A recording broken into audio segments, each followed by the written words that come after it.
தீபாவளிக்கு முந்தைய நாள் யமதீபம் ஏற்றுவது இந்துக்கள் வழமை. அவ்வகையில் இன்று யமதீபத்திற்கான நாள். இவ்வருடம் திதிகள் இடைப்பட்ட நாளில் வருவதால் சில குழப்பங்கள் ஆங்காங்கே தெரிகின்றன. ஆனால் இன்றுதான் அல்லது நாளைதான் யமதீபம் ஏற்ற வேண்டும் என்பதல்ல. இரு நாட்களும் ஏற்றலாம். அந்த தத்துவம் அறிந்து அவனை வேண்டி ஏற்றினால், அவனுக்குரிய ஸ்லோகங்களை சொல்லி இயற்றினால் மிக்க பலன் உண்டு. அதனை கொஞ்சம் ஆழமாக காணுதல் வேண்டும். உலகில் எத்தனையோ மதங்கள் ஆன்மீகம் என போதித்தாலும் இந்துமதம் அளவு தேடி அதனை போதித்த மதம் எதுவுமில்லை. மரணத்துக்கு பின்னரான வாழ்வை மிக மிக தீர்க்கமாக தேடி ஆத்ம உண்மைகளை தேடிய மதம் அது ஒன்றுதான். எல்லா மதமும் வாழ்வினை சரியாக வாழ சொல்லி போதித்தபோது, மரணத்துக்கு பின்னரான ஆத்மாவின் நிலை என்ன என என்றோ தேடி அதை முடிந்தமட்டும் மானுடர் புரியும்படி சொன்ன மதமும் அதுதான். அந்த மதமே வாழும்போது நீ எந்த தெய்வத்தை சந்திக்காவிட்டாலும் மரணித்தபின் யமதர்மன் என்பவனை சந்திப்பாய். அதை தவிர்க்கவே முடியாது என மரணத்துக்கு பின்னரான வாழ்வு அவனிடமிருந்தே தொடங்குவதை சொல்லிற்று. ஒருவன் செய்த கர்மபடி யமதர்மன் தீர்ப்பு உண்டு என்பதை சொல்லிய அம்மதம், அந்த கர்மம் செய்ய வைக்கும் தெய்வங்களையும் வகைப்படுத்திற்று. அவ்வகையில் சூரியனையும் அவன் புதல்வர்களான சனீஸ்வரன், யமதர்மன் மற்றும் யமுனாவினை சொல்லி கர்மத்தினை செய்ய வைப்பதில் இவர்கள் பங்கினை சூட்சுமமாக சொன்னது. பூமியில் பிறக்கும் எல்லா மானுடனுக்கும் ஒரு கர்மம் உண்டு. அவனின் முந்தைய ஊழ்வினை அல்லது இன்னும் பிறவிமுடித்து சுழலில் இருந்து வெளிவராத ஆத்மா பூமிக்கு வரும்போது அங்கு சூரியனே பிரதானம். ஒருவன் ஜாதகம் முதல் வாழ்வின் முடிவுவரை சூரியனை நம்பித்தான் இருக்கின்றது. அந்த சூரியனால்தான் அந்த ஆத்மா கர்மத்தை செய்ய முடிகின்றது. கர்மத்தை கழிப்பதோ இல்லை கூடுதல் கர்மா சேர்ப்பதோ எல்லாமே சூரியனை முன்னிட்டே நடக்கின்றது. ஒருவன் ஜாதகம் சூரியன் இருக்குமிடத்தை கொண்டே லக்னம் என கணிக்கப்படுகின்றது என்பது அவன் எந்த கர்மாவினை செய்யவந்தான் என்பதை தெளிவாக சொல்வது ஜாதகம் என்பது அதுதான். விதி என்பதும் அதுதான். இந்த கர்மவினைப்படி ஒருவனை இயங்க வைப்பது சனி பகவான், அதாவது சூரியன் எனும் கிரகத்தை பொறுத்தே ஜாதகத்தின் பாதை அமையும். அந்த பாதையில் கர்மபடி ஒருவனை இழுத்து செல்பவர் சனி பகவான். அதனாலே அவரை மட்டும் சனி ஈஸ்வர பகவான் என அழைத்து வணங்கியது இந்து மதம். அவன் விதிப்படி அவன செய்யவேண்டிய காரியங்களை நடுநிலையோடு செய்யவைப்பவர் அவர்தான். அவன் பெறவேண்டியதை கொடுப்பதும் அவர்தான். இந்த வகையில்தான் யமுனா எனும் யமனின் சகோதரியும் உண்டு. அவள் கருமை நிறம் கொண்டவள் என்றும் கர்மத்தை செய்யவைப்பவள் என்றும் புராணம் சொல்கின்றது. அவள்தான் யமுனா நதியாக ஓடுகின்றாள். பூமியில் ஒருவனை கரமத்தை செய்ய வைப்பவள் அவளே. கண்ணன் அப்படித்தான் அந்த நதிகரையில் இருந்து உருவாகி வந்தான். அவனைபோல் கர்மயோகி யாருமில்லை. அந்த கண்ணன் உதித்தபோது அவன் கால் தொடும் பாக்கியம் பெற்றவள் யமுனை. ஆம், யமுனா நதி என்பது யமனின் சகோதரி யமுனாவின் சாயல். அவளின் அருளாலே ஒருவன் கர்மத்தினை பூரணமாக செய்ய முடியும். யமுனா கங்கையில் கலப்பது என்பது கர்மம் செய்து முடித்த ஆத்மா விதிக்கப்பட்டதை விருப்பு வெறுப்பின்றி செய்த ஒரு ஆத்மா. பாசபந்தம் கடந்து செய்த ஆத்மா தூயதாகி பரம்பொருளை அடையும் என்பது. இந்த தத்துவத்தில்தான் யமதர்மனும் பார்க்கப்படுகின்றான். மரணம் என உடலில் இருந்து உயிர் பிரிந்து ஆத்மா தன் கர்மத்தின் கணக்கு என அவனிடம்தான் விசாரிக்கின்றது. அவனே அந்த ஆத்மாவின் கர்மவினை பிரகாரம் அது செல்லவேண்டிய வழியினை சொல்கின்றான். சொர்க்கம், நரகம், மறுபிறப்பு எல்லாம் தாண்டி முக்திக்கு செல்லும் வழி என எல்லாம் அவனிடமே அதிகாரமாக கொடுக்கப்பட்டிருக்கின்றது. அவன் கொடியவன் அல்ல, கொடூரமான மனம் படைத்தவன் அல்ல. அவன் எது ஆத்மாவின் கர்மமோ அதை தர்மபடி செய்வதால், எந்த வித விருப்பு வெறுப்பு கடந்து செய்வதால் அவன் யமதர்மன் என்றானான். அந்த யமதர்மன் நீதி நியாயம் எல்லாம் அறிந்தவன். தர்மவானான அவன் வரமருளும் சக்தியும் கொண்டவன். அவன் எப்படியானவன் என்பதை அறியவும் அவனின் அருள் எதற்கு வேண்டும்? அரிசந்திரன் நளன் கதையினை கேட்போர்க்கு எப்படி சனியின் தாக்கம் குறையுமோ அப்படி நசிகேதன் கதையினை கேட்போருக்கு யமதர்மனின் அருள் உண்டு. அவனின் கரிசனை உண்டு என்பது ஞானியர் போதனை. யமதீபம் ஏற்றும் நேரம் அந்த நசிகேதன் கதையினை காணலாம். கதோபனிஷத்தில் வரும் அந்த நசிகேதன் வாழ்வுதான் யமதர்மன் எப்படியானவன், ஏன் அவனை வணங்க வேண்டும் என்பதை சொல்கின்றது. அந்த வரலாறு இதோ. வாஜஸ்வர முனிவர் என்றொருவர் இருந்தார். அவருக்கு சொர்க்கம் வேண்டி விஸ்வஜித் எனும் பெரிய யாகம் செய்யும் ஆசை இருந்தது. அவரின் மகனே நசிகேதன். யாகம் என்பது அடிப்படையில் நிலையற்ற வாழ்வினை, செல்வம் என்பது அழியக்கூடியது என்பதை, பூமியில் எல்லாமே மாயை எல்லாமே அழியக்கூடிய அற்பம் எனும் ஞானத்தை வழங்க ஏற்படுத்தப்பட்ட ஒன்று. இருப்பதில் சிறந்த யாக நெருப்பில் இடு. எது சிறந்தது பெருமையானது என கிருதுவாயோ. எதன் மேலை ஆசை அதிகமிருக்குமோ அதை நெருப்பில் இடு. அது உலகப்பற்றை அறுக்கும். உல்க பற்றில் உலக மாயையில் இருந்து மனம் வெளிவரும். பற்று நீங்கிய மனம் ஞானம் அடையும். அந்த ஞானத்தினை அறிந்து தெய்வம் பிரமருளும். ஞானி அந்த பெரும் வரத்தை ஆசை நீங்கி தன்னலம் மறந்து உலக நலனுக்காக பயன்படுத்துவான். இதுதான் யாகம் செய்யும் அடிப்படையும் அங்கே தெய்வம் வந்து வரம்பல அருளும் தத்துவமாகும்.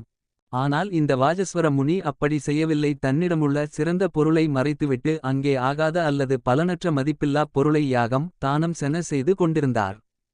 இதனை அவரின் மகனும் சிறந்த கூர்மையான அறிவினை உடையவனான நசிகேதன் பார்த்து கொண்டிருந்தான். அது பற்றி தந்தையிடம் கேட்டான். அப்பா, எல்லா சிறந்த பொருட்களையும் யாக நெருப்பில் இட்டால்தானே பலனிருக்கும், நீங்கள் ஏன் இடுவதில்லை? தந்தை சொன்னார், மகனே, அது உனக்காக.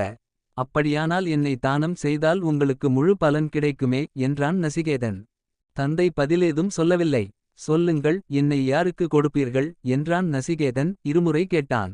யமனுக்கு கொடுப்பேன் என கோபமாக சொல்லிவிட்டார் மணிவர். அப்பா, நீங்கள் செய்வது யாகம், இங்கே வாக்கு மாறக்கூடாது, அதன்படி நான் யமனிடமே செல்கின்றேன் என சொல்லி சென்றான் நசிகேதன். அவன் முனிவரின் மகன் என்பதாலும் பல சூட்சும விஷயம் அறிந்ததாலும் யமலோகத்தை அடைந்தான். ஆனால் உரிய காலம் வரும்வரை யாரையும் எடுக்க முடியாது, யமலோகம் அழைக்க முடியாது என்ற விதி கொண்ட யமதர்மன், நசிகேதா, இது உனக்குள்ள காலம் அல்ல, அதனால் திரும்பி செல், உரிய நேரம் வரும்போது நானே உன்னை அழைப்பேன் என சொல்லிவிட்டு அலுவலை தொடர்ந்தான். ஆனால் நசிகேதன் அகலவில்லை. யமன் மாளிகையின் வாசலிலே விடாபிடியாக கிடந்தான். நசிகேதனை நோக்கி, விருந்தினரான நீ 3 நாட்கள் உணவின்றி தங்க நேர்ந்தது நான் செய்த குற்றம். அப்பழியை போக்க என்னிடமிருந்து 3 வரங்களைப் பெற்றுக்கொள் என்றான். நசிகேதன் தெளிவான மனதுடன் யமதர்மனை நோக்கி, என் தந்தை என்னை உமக்கு கொடுத்துவிட்டார், இனி நான் அங்கு செல்ல முடியாது என உறுதியாக சொன்னான். நசிகேதா, நீ மானுட உடலுடன் வந்திருக்கின்றாய், உனக்கு காலம் இன்னும் உண்டு, அதனால் உன்னை இங்கு அனுமதிக்க முடியாது. ஆனால் நீ இங்கே 3 நாள் இப்படி காவல் கிடக்கும் பாவம் என்னை விடாது. உன்னை என் விருந்தினராக கருதி 3 வரம் தருகின்றேன், அதை பெற்றுக்கொள். உன் நேர்மையின் பொருட்டும் உன் ஆர்வத்தின் பொருட்டும் வாழ்வினை மீறி யமலோகம் தேடிவந்த அந்த தேடலின் பொருட்டும் உனக்கு தருகின்றேன் என்றான். யமதர்மா, உன்னிடமிருந்து திரும்பிச் செல்கின்ற என்னை என் தந்தை ஏற்றுக்கொண்டு மனக்கவலையின்றி தெளிந்த மனத்துடன் கோபம் அற்றவராய் என்னிடம் பேச வேண்டும். இதுவே எனது முதல் வரம் என்றான்.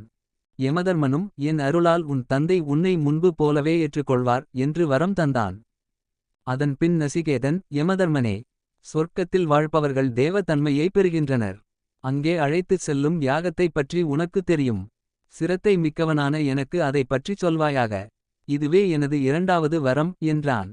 யமதர்மன், நசிகேதா, சொர்க்கத்துக்கு அழைத்துச் செல்லும் யாகத்தைப் பற்றிச் சொல்கிறேன். விழிப்புற்றவனாக கேள். சொர்க்கத்தை தருவதும் பிரபஞ்சத்துக்கு ஆதாரமானதுமான அந்த அக்கினி இதய குகையில் உள்ளது.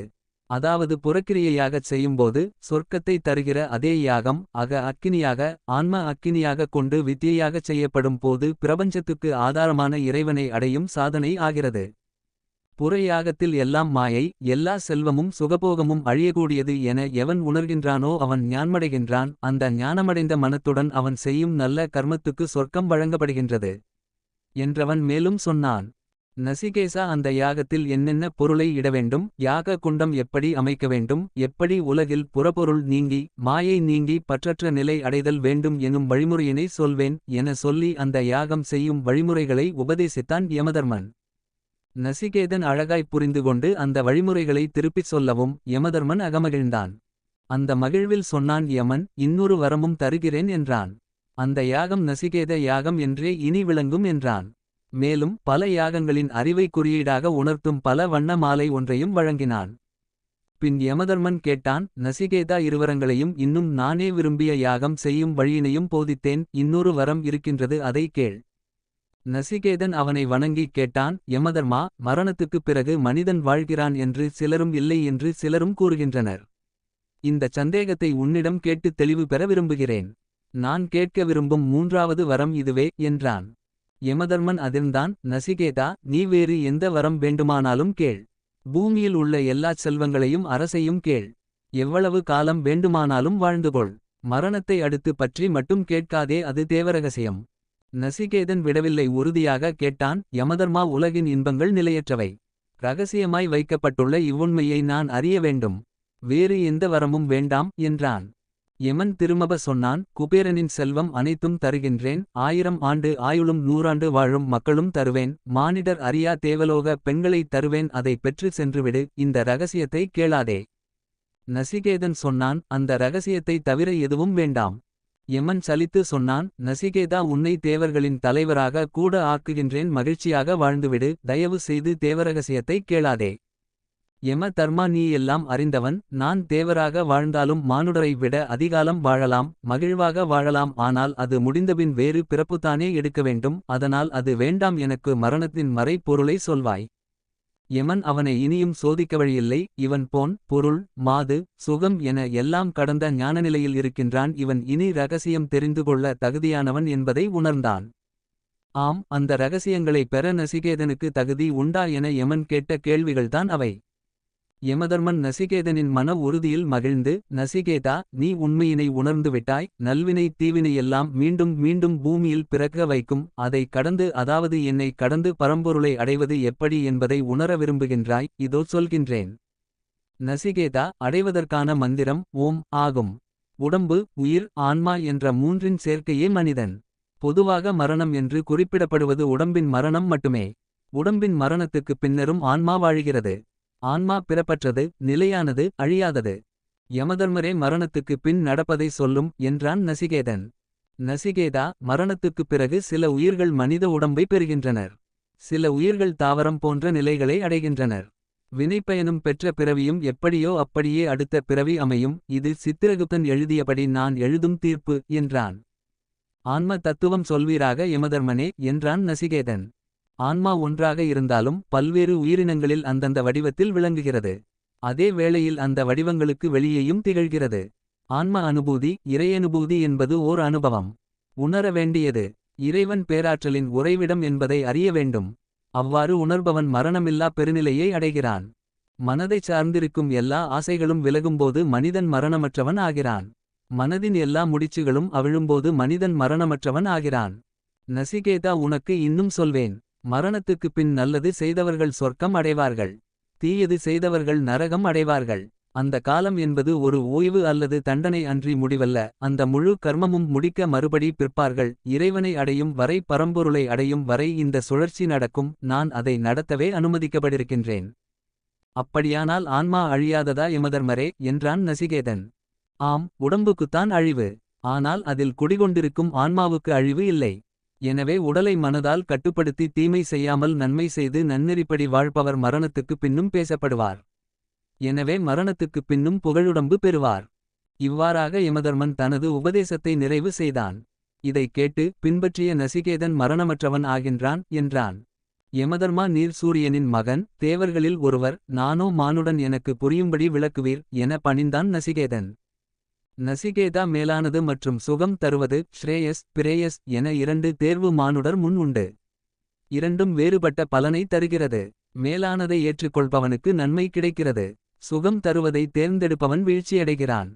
மூடன் உடம்புக்கு சுகம் தருவதை தேர்ந்தெடுக்கிறான். ஆனால் நசிகேதா, நீயோ மேலான வழியை தேர்ந்தெடுத்திருக்கிறாய்.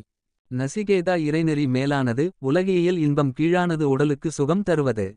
உலகியல் இன்பங்களை விரும்புபவர்கள் குருடனால் வழிகாட்டப்பட்ட குருடனைப் போல மீண்டும் மீண்டும் பிறந்து இறக்கிறார்கள். என் அன்புக்குரியவனே, அறிய வேண்டிய ரகசியம் இந்த ஆன்மா பற்றியது. ஏற்கனவே ஆன்மாவை அறிந்தவன் உபதேசத்தை பின்பற்றினால் குழப்பம் இல்லை. உலகியல் இன்பத்தில் நாட்டம் உள்ளவர்களுக்கு இதைப்பற்றி தெரியாது. உனக்கு ஒரு தீர்க்கமான உண்மையினை சொல்கின்றேன். ரிஷிகள் ஞானியர் தெய்வம் உணர்ந்தோர் ஏன் பூரண அமைதியில் இருப்பார்கள் என்றால் காரணம் இதுதான். ஆம், வாதங்கள் மூலம் இதை அறிய முடியாது. உண்மையை உணர்ந்தவர் ஒருவர் மூலம் இதைப்பற்றி தெரிந்து கொள்ள வேண்டும். அதுவும் ஓரளவுதான் அறிய முடியும். முழுக்க அறிய அனுபவமே அவசியம். நசிகேதா, சொர்க்கலோகத்தில் அளவற்ற இன்பங்கள் நிறைந்துள்ளன. அங்கே பயம் இல்லை. நீண்ட நாட்கள் வாழலாம். புத்திசாலியான நீ இதை நன்கு அறிந்திருந்தும் சொர்க்கத்தை உறுதியுடன் மறுத்துவிட்டாய். நீ கேட்ட ஆன்மா சிரமப்பட்டு அடைய வேண்டியது. இதயக்குகையில் ஒளிர்வது, இருண்ட பகுதியில் உள்ளது, பழமையானது, ஒளிமயமானது. புத்தி விழிப்புற்றவன் அத்தியாத்ம யோகத்தால் தியானத்தின் மூலம் அதை அறிகிறான். பிரித்தறிந்து வாழ். நசிகேதா, வாழ்க்கையின் இருவேறு சுகங்கள் இருக்கின்றன. ஸ்ரேயம் விரேயம். அக வளர்ச்சியால் பெறப்படும் மேன்மையும் புற வளர்ச்சியால் பெறப்படும் மேன்மையும் வெவ்வேறு சுகங்களை கொடுக்கிறது. அதாவது மனத்தை அமைதிப்படுத்தி இறைவனை நாடுவதில் மனம் மேம்படுமானால் அந்த மனத்தின் மூலம் கிடைக்கும் அமைதி ஒரு சுகமாகும். உடல் சார்ந்த மகிழ்ச்சியை கொடுக்கும் பொருள், போகம், ஆடல், பாடல், காமம் போன்றவற்றை அடைவதில் முன்னேறி புற வளர்ச்சியால் அனுபவிப்பது ஒரு சுகமாகும். இவற்றில் அக வளர்ச்சி பெறுவதே மேலானது. மேலானது வேறு, சுகம் தருவது வேறு. ஸ்ரேயம் விரேயம். அவை இரண்டும் வேறுபட்ட பலன்களை தந்து அவற்றின் மூலம் மனிதனை பிணைக்கின்றன. மேலானதை ஏற்றுக்கொள்பவனுக்கு நன்மை உண்டாகிறது. சுகம் தருவதை நாடுபவன் லட்சியத்திலிருந்து வீழ்கின்றான். மேலானது சுகம் தருவது இரண்டும் மனிதனை அணுகுகின்றன. அறிவாளி அவற்றை ஆராய்ந்து அவை இரண்டையும் பாகுபடுத்துகிறான். சுகம் தரும் உலக இன்பங்களை விட்டுவிட்டு மேலானதை தேர்ந்தெடுக்கிறான். மூடன் உடம்பின் வளர்ச்சி மற்றும் பாதுகாப்பு ஆகியவற்றை கருத்தில் கொண்டு சுகம் தருவனவற்றை நாடுகிறான். மேலும் இறைநெறி உலகியல் இரண்டும் வேறுபட்டவை, நேர்மாறானவை, வேறுவேறான பாதைகளை பின்பற்றுபவை. எந்த ஆசையும் உன்னை மேலான பாதையை நாடுவதிலிருந்து விலக்கவில்லை. யமதர்மன் பிறகு மனிதர்கள் எந்தெந்த சூழ்நிலைகளால் தம்மை வந்தடைகிறார்கள் என்பதைச் சொல்லத் துவங்கினான். நசிகேதா உலகமாயையின் நடுவில் வாழ்கின்ற மூடர்கள் தங்களை அறிவாளிகள் என்றும் பண்டிதர்கள் என்றும் கருதி குறுக்கு வழிகளை பின்பற்றுகிறார்கள். உலகச் சூழலில் சிக்கித்தவிக்கும் இவர்கள் நடைமுறை வாழ்வில் எது உயர்வானவை என்று மற்றவர்கள் கூறுகிறார்களோ அதையே உயர்வானது என கருதி உலகச் சூழலை விட்டு வெளியே வரமுடியாமல் தவிக்கிறார்கள். குருடனால் வழிகாட்டப்பட்ட குருடனைப் போல் இவர்கள் மீண்டும் மீண்டும் பிறவிச் சூழலில் உழல்கிறார்கள். குறுக்கு வழியில் மகிழ்ச்சியை தேடிச் செல்கின்ற பணத்தாசையால் அறிவிழந்த மனப்பக்குவமற்றவர்களுக்கு மறுவுலக உண்மைகள் புரிவதில்லை. இந்த உலகம் தான் எல்லாம், வேறு எதுவும் கிடையாது என்று கருதுகின்ற அவர்கள் மீண்டும் மீண்டும் என்னை அடைகிறார்கள். அதாவது அல்ப சந்தோஷங்களில் மனதை லயிக்கச் செய்து நிரந்தர அமைதியை தேடாதவர்கள் ஒவ்வொரு முறையும் யமனை அடைந்து மீண்டும் பிறப்பெய்துகிறார்கள்.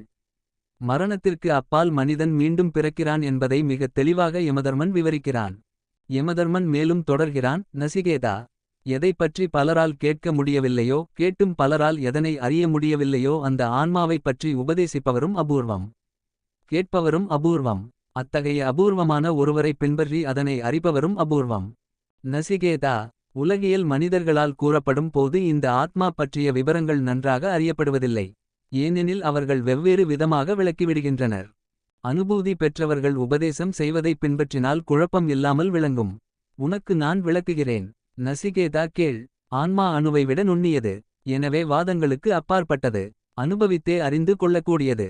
வெறும் விளக்கங்களால் புரிந்து கொள்ள முடியாதது. ஆத்மா ஒருபோதும் பிறப்பதில்லை. அதுபோல் ஒருபோதும் இறப்பதில்லை. முன்பு இல்லாமல் இருந்து இப்போது உருவானதல்ல, அதேபோல் இப்போது இருந்து இனிமேல் இல்லாமல் போவதுமில்லை. இது பிறவாதது, இறவாதது, தேயாதது, வளராதது, முன்பே இருப்பது. உடலை கொன்றாலும் இதை கொல்ல முடியாது என கீதையில் சொல்லப்படும் போதனை இதுதான். கண்ணன் அர்ஜுனனுக்கு உரைத்த கீதையின் சுருக்கமே நசிகேதனுக்கும் யமதர்மனுக்குமான உரையாடல். இந்த பதிலை கேட்ட நசிகேதன் திருப்தி அடைந்தான். மனதால் இறைவனை தியானித்து சுகங்களில் சிக்காமல் உணர்வுகளை அடக்கி புலன்களை ஒடுக்கி மனதை தன் கட்டுக்குள் வைத்து முழுக்க இறைவனை தேடி அந்த நித்திய ஒளியில் கலப்பதே பிறப்பற்ற நிலை என்பதை உணர்ந்தான். மரணத்துக்கு பின் ஆத்மா அதன் கர்மவினைப்படி நடத்தப்படுகின்றது. யமன் அதை செய்கின்றான். யமனை வழிபட்டால், அவன் பாதம் பணிந்தால் அவன் ஆத்மா முக்தி பெற நல்வழி காட்டுவான் என்பதை அறிந்து கொண்டான். அதன் பின் பூமிக்கு திரும்பினான். யமன் அளித்த வரத்தின்படி பல்லாண்டு வாழ்ந்தான். பெரும் புகழோடு வாழ்ந்தவன் யமன் அருளிய போதனைப்படியே முக்தியும் அடைந்தான். ஆம், கர்மத்தின் வழியே முக்தி அடைதல் வேண்டும். எந்த கர்மத்தை செய்ய வந்தோமோ அந்த கர்மத்தை செய்தல் அவசியம் என்பதை உணர்ந்து அதற்கான வரத்தை கோரும் தெய்வங்கள் என இந்துக்கள் பலரை சொன்னார்கள். கண்ணன், சனிபகவான், சூரியன் என அந்த வரிசை உண்டு. அந்த வரிசையில் யமதர்மனுக்கும் பெரிய இடம் உண்டு. கண்ணன் போல யமதர்மனும் ஞானகுரு. ஒருவரின் மரணத்தின் போது மட்டும் யமன் மறைமுகமாக யமன் போதிப்பதில்லை. அவன் முன்னோர்கள் நினைவுகளிலே பாதிக்கின்றான். அதைத்தான் யமதீபம் ஏற்றி வழிபட்டு தியானிக்க சொன்னார்கள் இந்துக்கள். நம் வீட்டின் ஒவ்வொரு முன்னோர்களும் மரணத்துக்கு பின்னர் என்ன ஆனார்களோ, அவர்கள் கர்மவினைப்படி எந்நிலை அடைந்திருப்பார்களோ அவர்கள் நிலை யமன் அறிவான் என்பதால் அவனை வணங்க சொன்னார்கள். சனீஸ்வரன் வரிசையில் அவனையும் வணங்கி ஞானமும் அறிவும் பெற சொன்னார்கள். யமதர்மனே, எங்கள் முன்னோரின் பாவங்களை நீயே அறிவாய். அவர்கள் பாவங்களை மன்னித்து நல்வழி கொடு. அவர்களுக்கு கருணை காட்டு. அவர்களை ஒளிபெற செய்து எங்களுக்கும் அந்த முன்னோர்களின் அருளை வாங்க வழி செய்வாய். நாங்களும் ஒருநாள் உன்னை சந்திப்போம். அப்போது கர்மம் முடித்த திருப்தியுடன், ஏற்றுக்கொண்ட கர்மத்தை விருப்பு வெறுப்பின்றி பாச பந்தமின்றி எந்த மாயைக்கும் மயங்காமல் செய்தோம் எனும் முழு நிறைவுடன், மறுபடி பூமிக்கு திரும்ப அவசியமில்லா நிலையுடன் உன்னை சந்திக்க வரமருள்வாய் என தீபமேற்றுதலே அதன் தாத்பரியம். அந்த ஞான தாத்பரியத்தின்படி ஒவ்வொரு இந்துவும் இன்று யமதீபம் ஏற்ற வேண்டிய நேரம் இது. இன்று அல்லது நாளை என்றோ 2 நாட்கள் ஏற்றினாலும் மிக்க நன்று. யமதீபம் ஏற்றும் முறையினை அடுத்து பார்க்கலாம். யமதீபம் ஏற்றும் போது சொல்ல வேண்டிய மந்திரம். யமதீபம் ஏற்றும் முறை குறித்து நமது சாஸ்திரங்கள் வழிவகைகள் ஏற்படுத்தி உள்ளது. இதோ அந்த வழிமுறைகள். வீட்டின் வெளிப்புறம் உயரமான பகுதியில் யம தீபம் ஏற்றப்பட வேண்டும். யம தீபம் தெற்கு திசை நோக்கி எரிய வேண்டும். விளக்கேற்றிய பின் யம தீப சுலோகம் சொல்லி பிரார்த்தனை செய்ய வேண்டும். விளக்கேற்றிய பின்னர் முன்னோர்களை மனதில் நினைத்து பிரார்த்தனை செய்ய வேண்டும். மாதவிலக்கு பெண்கள் இந்த யம தீபம் ஏற்றுவதை தவிர்க்க வேண்டும். அவர்களுக்கு பதிலாக வீட்டில் இருக்கும் ஆண்கள் கூட ஏற்றலாம். தீபம் ஏற்றி வைத்து பின்னர் ஸ்ரீ யமாய நம, யமாய தர்ம ராஜாய, மருத்யவே சாந்த காயச. வைவஸ்தாய காலாய. சர்வபூத ஷயாயச. ஓலதும்பராய தத்னாய. நீலாய பரமேஷ்டினே. ருகோதராய சித்ராய. சித்ரகுப்தாய வை நம. சித்ரகுப்தாய வை ஓம் நம இதி. என்ற ஸ்லோகம் சொல்லி வணங்கினால் முன்னோர்கள் மட்டுமின்றி யமதர்மனும் மகிழ்ச்சி அடைவாராம். விபத்துகள் திடீர் மரணம் போன்றவை சம்பவிக்காது. நோய் நொடி இன்றி ஆரோக்கியமாக வாழலாம்.